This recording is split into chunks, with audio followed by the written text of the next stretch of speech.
महाराजांनी जे प्रवचन केले प्रवचनाचा सगळा सार एकच आहे की भगवंताचं नाम प्रेमाने घ्यावं.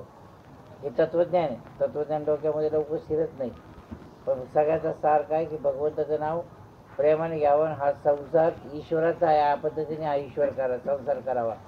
या संसारात आपली मालकी कुठे नाही. पण आपण काय केलं, पुढच्या पिढीचा विचार करतो आणि धन कमवण्याचा प्रयत्न करतो. धर्म अर्थ काम मोक्ष या चौरंगावरती भगवान सद्गुरूची पावलं आपल्याला ठेवायचे. तर येणारा पैसा आपला नीतिमत्तेने आला पाहिजे. पैसा जर नैतिकतेने आला तर तुम्हाला जीवनात सुख मिळेल. जर पैसा नीतिमत्तेने आला नाही, तुम्ही 2 नंबरच्या मार्गाने पैसा कमवण्याचा प्रयत्न केला तर पहिला बेस सुखाचा शोध तर ह्या 4 खांबांवरती अवलंबून आहे. तुमचा येणारा पैसा जर नीतिमत्तेने आला नाही तर तुम्हाला संसारात कधी सुख मिळणार नाही, मिळू शकणार नाही. कारण परमात्म्याने तुम्हाला जितका पैसा तुमच्या नशिबात दिलेला असेल तितकाच पैसा तुमच्या जीवनामध्ये येईल. त्याच्यापेक्षा तुम्ही जर जादा पैसा मिळवला वेगवेगळ्या मार्गाने तर तो आलेला पैसा कोर्ट कचेरी पोलीस स्टेशन दवाखाना या मार्गाने निघून जाईल. आणि किंबहुना निघून नाही गेला तर तुम्हाला सुद्धा घेऊन जाईल. नाहीच काही झालं तर तुमची पुढची पिढी बरबाद करून निघून जातो.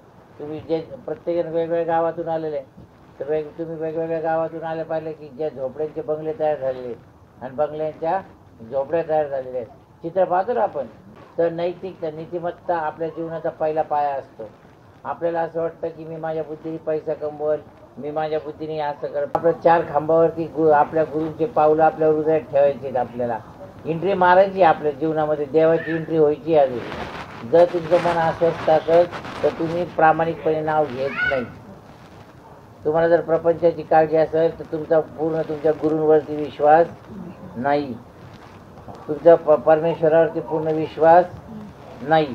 जर तुमचा परमेश्वरावर विश्वास असेल तर देव सांगतो तसं वागायला सुरुवात करा की तुमचं जीवन स्तुती झाल्याशिवाय राहणार नाही. आपण काय करतो, देवाची उपासना खूप करतो, दान खूप करतो, पैसे खूप करतो, वेळ खूप घालवतो. पण आपण जसं धर्म सांगतो, जसं सद्गुरू सांगतात, जसं देव सांगतो तसं आपण ऐकायला तयार नाही. तुम्ही आता श्रावण महिना सुरू झाला. श्रावण महिन्यामध्ये तुम्ही ते कहाण्या वाचतात ना, बऱ्याच जणी कहाण्या वाचत असतील तर त्या कहाणीची सुरुवात होती आटपट नगर होतं आणि शेवट काय होतं, उठणार नाही मातणार नाही घेतला वसा टाकणार नाही. ही इथं कथा संपती. तर तसं जे आपला प्रपंच असाच करायचा असतो, उठणार नाही मातणार नाही घेतला वसा टाकणार नाही. तर वसा आपल्याला दिलेला नाही, वसा पूर्वजांना दिलेला आहे की आपण नीतिमत्तेने जगायचं, नीतिमत्तेने वागायचं. आपल्या जगण्यामध्ये कोणाची खोड काढायची नाही, आपल्यापासून कोणी दुःखी झालं नाही पाहिजे, आपल्याला कोणाचा पैसा लुबडायचा नाही. अशा रीतीने जर तुम्ही जगले, कारण ती कथा ती सत्यनारायणची पोथी तुम्ही घरी करतात.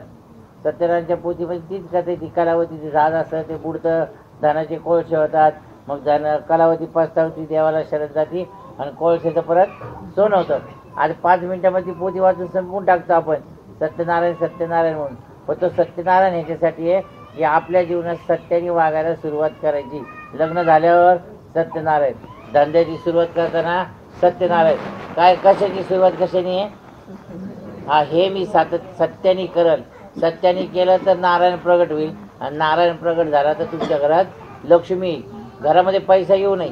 घरात जर पैसा आला तर घराची काय होती, राखरांगोळी होती. पण जर लक्ष्मी आली तर घर कसं होतं, सुख आणि आनंदाने भरून जातं. आपल्या जीवनामध्ये आपण कशाला स्थान द्यायचं, नैतिकतेला नीतिमत्तेला स्थान द्यायचं. तुम्ही नीतिमत्तेला स्थान दिले, तुम्ही जेवताना भिकाऱ्याला जर पोळी दिली तर तुमची जन्मजन्मीची सवय करू लागेल. तो तुम्ही मुंग्या दिसल्या, मुंग्यांना साखर जर टाकली पण लगेच रॉकेला ओतू नका. काही अंगात खोडाची मुंग्या दिसल्या की तिथे ओतलं रॉकेल. तर ह्या सृष्टी आपलं घर आहे, आपल्या घरात ढेकणं राहतात, पाल राहते आहे की नाही, सगळे प्राणी छोटे छोटे प्राणी पण राहतात. हे घर आपल्या एकट्याच्या मालकीचं नसतं, या घरावरती अन्य लोकांचा पण अधिकार आहे. तर त्यामुळे नम्रता आपल्या अंगात आली पाहिजे. जितकी नम्रता तुम्ही जितके नम्र होताल, मग आता मनाला नम्र कसं करायचं, तर हे मन आपल्या ताब्यामधली गोष्ट नाही.